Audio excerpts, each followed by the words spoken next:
Doctors felt pressure to do things they didn't agree with. We need to have good autonomy where a physician is doing things safely, but they're allowed to treat their patients in what they believe is the best for them. It still has to be regulated. You can't just have everybody off on their own, but it has to be done. In January, the Canadian province of Alberta released an extensive 269-page report, the first of its kind, assessing the province's response to the COVID-19 pandemic. I was asked to form a task force. There's people on the task force that are more aligned with how I saw it or how I think. And then there was people we invited to join who are not aligned with how I think or see it. In this episode, I sit down with Dr. Gary Davidson, who led the task force that made the report, to discuss its findings and recommendations. There's just so much data out there. The Nordic countries did a huge study, millions of people, showing that if you're under 50 years old, you probably shouldn't get this vaccine. And so that's what we recommend doing in Alberta. This is American Thought Leaders, and I'm Jan Jekielek. Dr. Gary Davidson, such a pleasure to have you on American Thought Leaders. Thank you for having me. It's a privilege. You were the head of a task force that looked at the province of Alberta and Canada's pandemic response. And one of your findings was that the response, if I may say, wasn't grounded in science. What would you say are the most significant findings, the most important things for people to know? Well, I think the important points that come out of it that people are picking up on the most are the talk about therapeutics, so how it was treated or how it wasn't allowed to be treated. The vaccines, how they were done or what they were supposed to do or what they did, how they're developed and maybe any side effects to them. And then probably the third largest thing people talk about is the effect of the lockdowns, and we call them NPIs, non-pharmaceutical interventions, masking, lockdowns, closures, that kind of thing. So those are the three big areas that people seem to want to talk about the most. Well, so then let's start with that. Let's start with lockdowns or NPIs. You know, you were actually a signatory of the Great Barrington Declaration, so clearly you had some thoughts about lockdowns ahead of being commissioned to do this report. Tell me about what you found. Well, of all of the three I've mentioned, lockdowns are the ones that I probably, from a scientific or medical standpoint, knew the least about. And so I had to do a lot of reading. And early on, probably the first thing, before we talked about lockdown, well, I believe it was March 17th, 2020, Alberta was kind of locked down. We closed the borders and had instituted some kind of lockdown. Masking actually it was starting to be talked about, but we'd been told the whole time that masks didn't actually help. Like a simple mask, or especially a cloth mask or something like a turtleneck, they didn't help from that. You can look in the training manual from Alberta Health Services 2018, and you can look in there and it talks about how to protect yourself from respiratory illness, and it shows 4 masks, 2 simple masks or a surgical mask, and 2 N95s. And it just, if you turn the page in the manual, next page just says, don't waste your time using a simple mask or a surgical mask. They don't protect you. So that was what we knew. And then as we watched it, as we started from a municipal standpoint, bringing in mask mandates or mask bylaws in the cities and then the counties and then the whole province. And the argument that went around, there were some people that worked in the area, occupational health and safety, that says, these masks don't work, you're wasting your time. And N95s only work for a very short period of time. They have to be fitted to you, and they have to be used in the environment they're meant to. You take an N95, fit it to me, and if I talk to you while I'm doing it, it'll probably break the seal every time I say something. So they can only be used in certain places, in certain ways, and under the proper guidance. And you have to put them on right and take them off right. You can hang them on your rear view mirror and use them again tomorrow. In our report, we looked at that, and we actually asked worldwide experts on this that have written papers on masking, whether they work in this environment or not, on lockdowns, whether they actually help or not.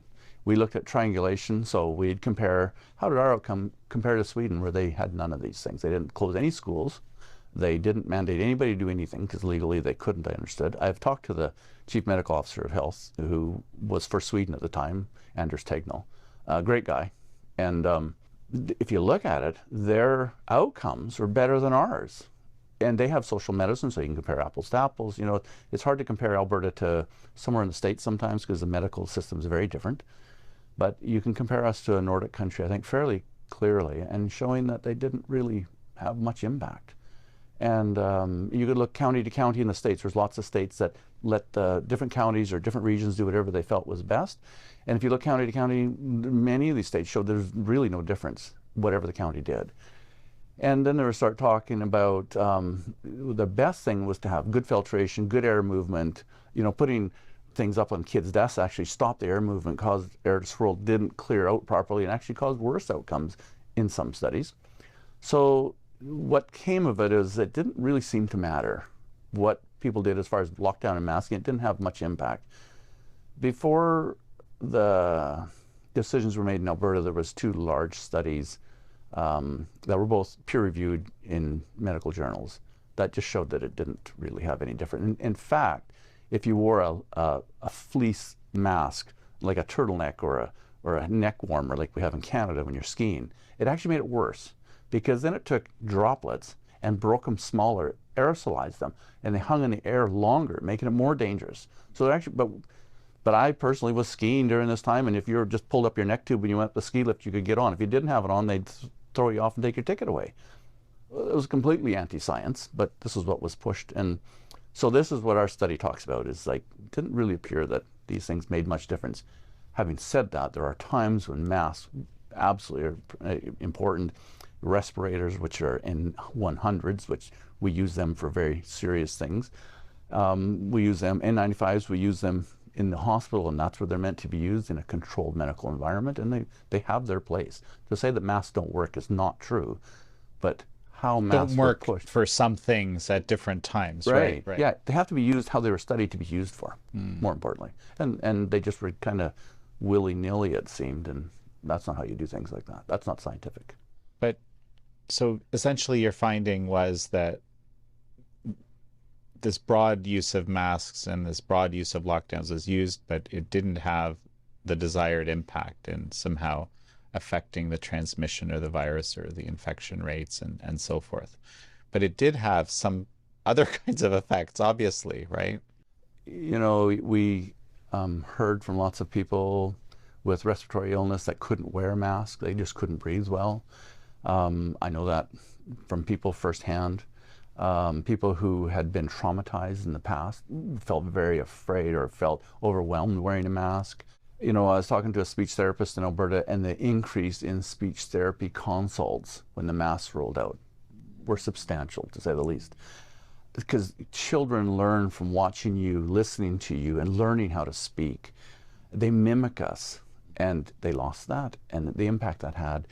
It's interesting, whether related or not, but the CDC moved the milestones for children back after all of this, because our kids were back, weren't meeting milestones. They just shifted them back. That's interesting. Is that because of what we did, or why? What other confounding factor could it be? But there's also this element of shutting down the economy, I thought I should mention. If you're running a small business, and you could leave open Walmart and Costco and Home Depot, but shut down the smaller entities, it was horrible.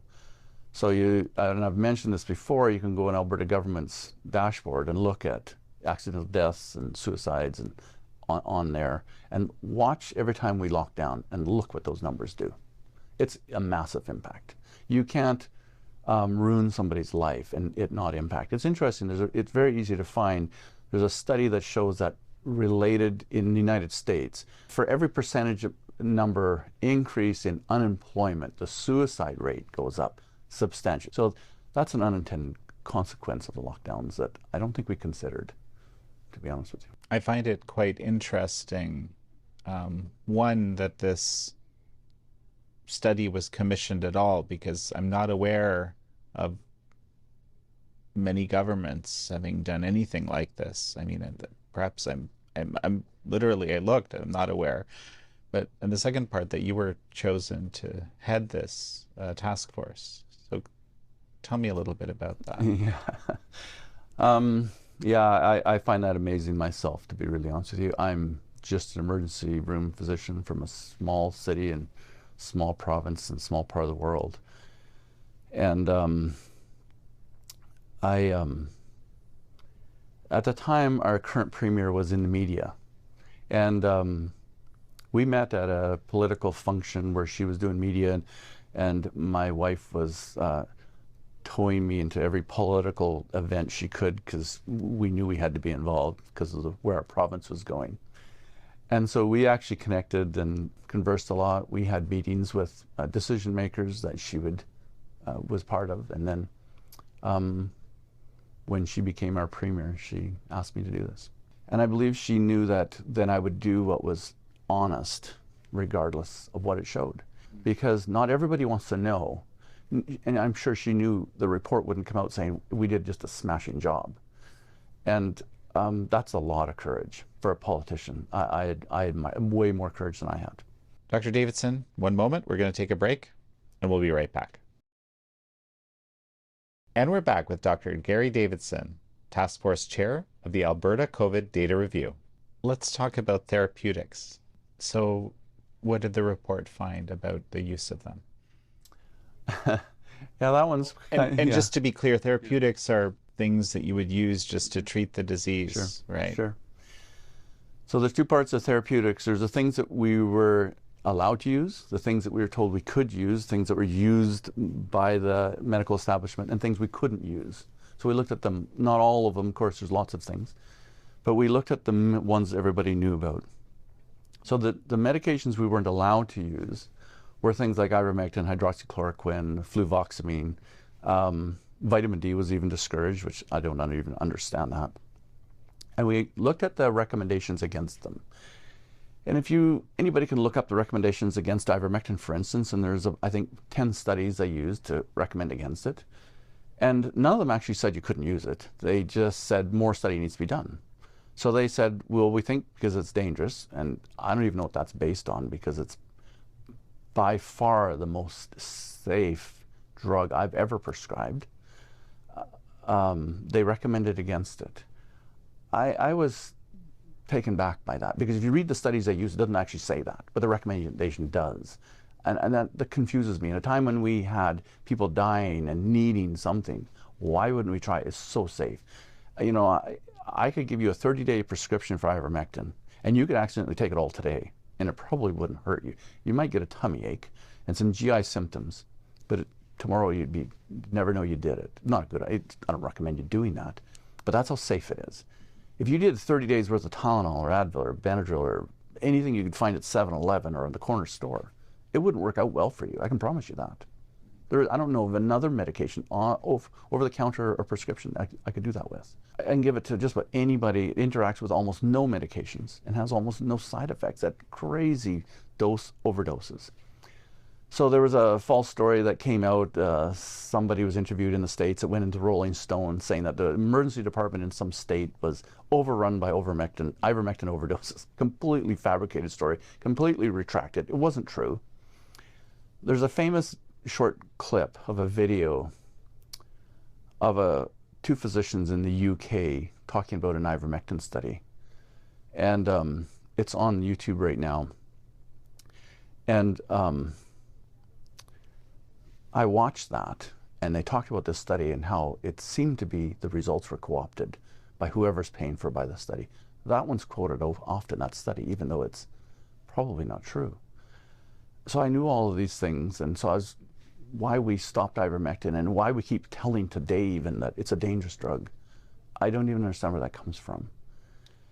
Well, it's also odd because, you know, me having worked in many other parts of the world, including in Africa, it's just a very common thing that a lot of people take available in unlimited quantity across the counter because it saves a lot of lives. I mean, that's how I knew it before all this happened.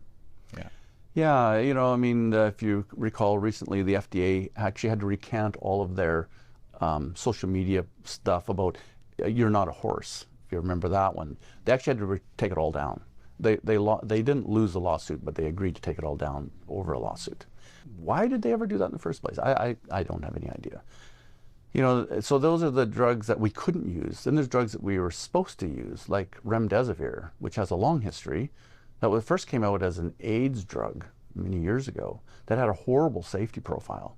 You know, and that's one of those studies that showed 53% of the people given ended up with kidney failure. But then it was rolled out as a treatment for this that I don't understand. And so when it was recommended to use it, we just used the drug company's material to say, here, just use it, it's safe. It's like their sales brochure using it as science. Well, that's a strange way of doing that. And vitamin D they recommended against. I have no idea why. Vitamin D, you know, people are all, probably everybody in Canada should be on it just because we're so north. Those are just some examples. But what's the bottom line finding? That the bottom line finding is that we stopped the use of medications that are safe, very safe. We recommended medications that are probably not safe, and I don't know why. And the science we used for it didn't seem to even show that. You know, hydroxychloroquine, the dose recommended for COVID was exactly the same dose that thousands of people in Alberta get every day for the rheumatoid arthritis. But it was also incredibly dangerous. I don't even understand how you can even say that. But there was this fraudulent study done where they give toxic doses of hydroxychloroquine and showed it was deadly, which of course I would expect. There was a false study done that was put in Lancet, was completely fabricated, that was used to shut it down in Alberta. It was retracted 2 weeks later, but it was used and it still circulated, like people forgot that it was retracted. And then what about the COVID vaccine usage? This was the third thing you mentioned as being a very significant finding. Well, I believe down here in the United States, they just had a committee just published a 570-page report on the vaccines, and fairly critical of them. And what we found was Pfizer's own research data. So if you look in their data, and it's publicly available, 44,000 people enrolled, 22,000 people were vaccinated, 22,000 people weren't. They didn't vaccinate anybody who was pregnant, anybody over 65, or anybody who was sick. That's nobody that's going to have problems with COVID. That doesn't make any sense. Those aren't our target audience. But that's who they did. In that, if you look at it, more people died of all causes in the vaccinated arm than the non-vaccinated arm, which should shut it down. That all-cause mortality is huge in vaccines because sometimes we're not thinking that might even be a side effect, cardiac or what have you, but it turns out it is. That's why you have to do all-cause mortality in a vaccine study. And then 270 young women got vaccinated who weren't pregnant, became pregnant during the surveillance period. And of the 270, it appears like 238 from their own data, 238 charts were lost. So over 80% of them. 88% of the other charts were lost. Why'd they lose these charts? Why would you do that? That seems very strange. But then even out of the 32 that they didn't lose, from what we can see from Pfizer's own data, there's only one normal birth. I don't know how you'd say that was safe. I don't know about effective, but you couldn't say safe from either of those things from their own data. So I have that paper before we put a shot in anybody's arm in Alberta. And I got a little bit of trouble for creating vaccine hesitancy. I'm thinking, well, let's just take a sober second look at this if it's any good. And then now we can look at Pfizer's surveillance data that had to be released. You know, they had 44,000 problems shortly. Most things happened 4 days after the shot. There was 1,123 deaths in their own surveillance data. They withdrew a rotavirus vaccine not too many years ago, over 4 deaths. The VSafe data from CDC, 10,000 people who got the shot were voluntarily asked to record all their symptoms and side effects after the shots. 7.7% of the people that got vaccinated in this CDC's own data needed medical attention, some of them severe. But more importantly, the vaccines were never studied to stop transmission, and I think we all know now they didn't. Everybody who got vaccinated probably got COVID, as far as I know. So they didn't stop transmission. So my question is, why did I give it to a child who, in Pfizer's own data, incredible number of kids that got myocarditis, and in the VSafe data, and there's a Thailand study doing cardiac MRIs even on children that have no symptoms, showing a massive number of them actually had myocarditis, didn't know it. There were some real problems with that vaccine. And so if it didn't stop transmission and it had any risk of poor outcome for a child, and it didn't, you know, the chance of them dying from COVID was so low, why did we do that? And why are we still doing that? I don't understand that.